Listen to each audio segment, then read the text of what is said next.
So you spotted someone you want to connect with. It's time to send that networking email, but how do you make that first message feel less awkward? How can you make that email stand out so that you don't get ignored? What we don't want to do, what a lot of hiring managers and recruiters see, is those just generic emails that the job seeker's sending out to every hiring manager, every recruiter. Just the same message over and over again. These hiring managers and recruiters, they see these messages all the time. They're going to tell when you've actually put some thought into it and when you've just blasted the same one to them and everyone else. So we don't want to do that. That's a surefire way of getting ignored.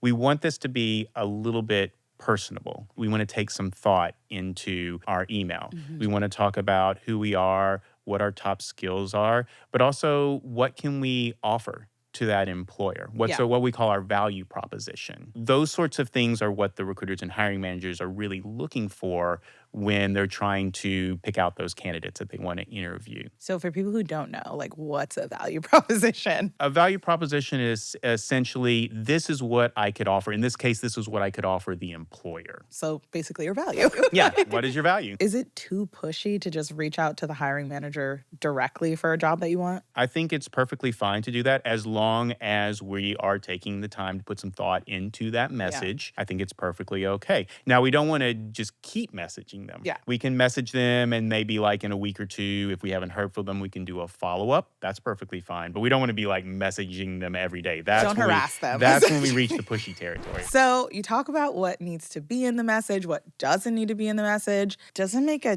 difference if you send a short message or a long one? I would try to stick to shorter because hiring managers, they're getting thousands of these messages and they just don't have time to read a long message. But don't make it too short, not just one or two sentences where you're like, hey, it's me. Give me the job. Give me the job, right? That's not going to fly either, right? I'd say 3 to 4 sentences is probably adequate as long as we're, taking the time, making it personable. Let's get into how to actually start a networking conversation without it feeling stiff or scripted. What is a way to open the conversation, make it a little creative, and something that's not just like cliche that everybody does, which is like, so what do you do here during a networking event? A good way to start is just an icebreaker, something that's not about business. You could say, hey, I really like what that speaker said about this topic here. What did you think about it? Maybe they're serving food there and you're like, hey, I tried this. Did you try it? Snacks? Yeah, this is awesome. Did you try it here? Something lighthearted. Maybe they're wearing a tie that you really like. Oh, that's my favorite color. That's awesome. Right. Just something kind of lighthearted that breaks the ice. That's perfectly fine to do. But what if you want to break the ice in like a non-work related way? What if you're just like,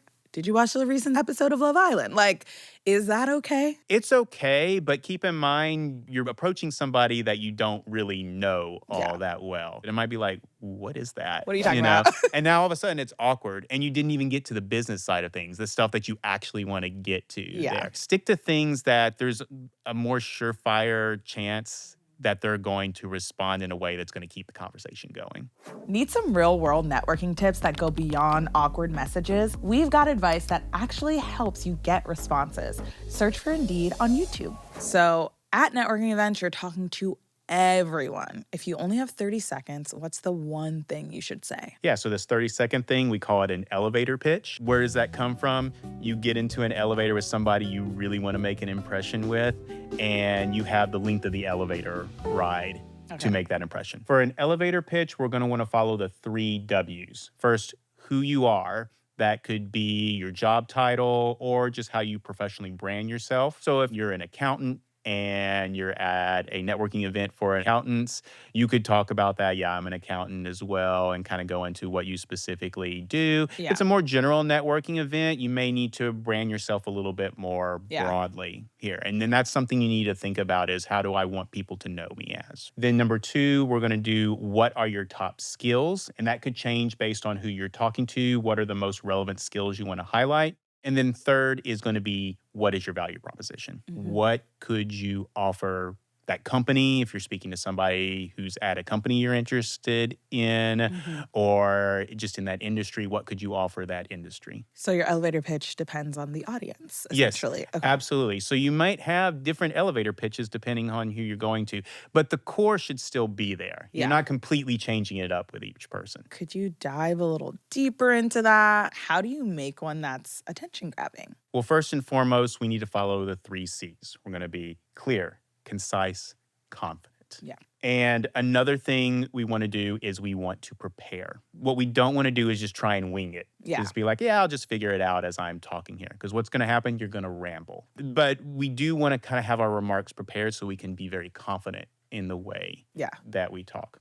On the flip side, we also don't want to give too much information. Remember, I said concise. We're not trying to tell our life story to this person here, because then they're going to start getting glossy-eyed and they're going to be like, oh my gosh. I mean, my life story is pretty interesting. I think that's how I should start all my elevator pitches. Remember, if they're at a networking event, they're there to network too, and they're going to be like, okay, I don't want to talk to this one person all night long. They're talking too much. I want to move on. Let's see how I can get out of this. That's not what you want to have in an interaction. So let's keep it a little brief. Well, you shared a lot of tips today that I'm sure are going to help people with networking. Do you have anything else you want to share? The only thing I would share is I know networking can be awkward for folks, but it is such an important tool in your overall job search process.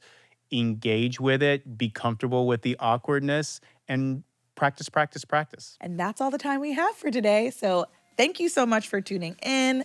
Thank you for watching Job Search Stories. If you have any questions, please drop them in the comments. Also, just share your job search stories with us. And make sure to like the video and subscribe. Bye. I feel like a bobblehead when I'm looking at you, though, because I'm like, That could just be your job. You had it.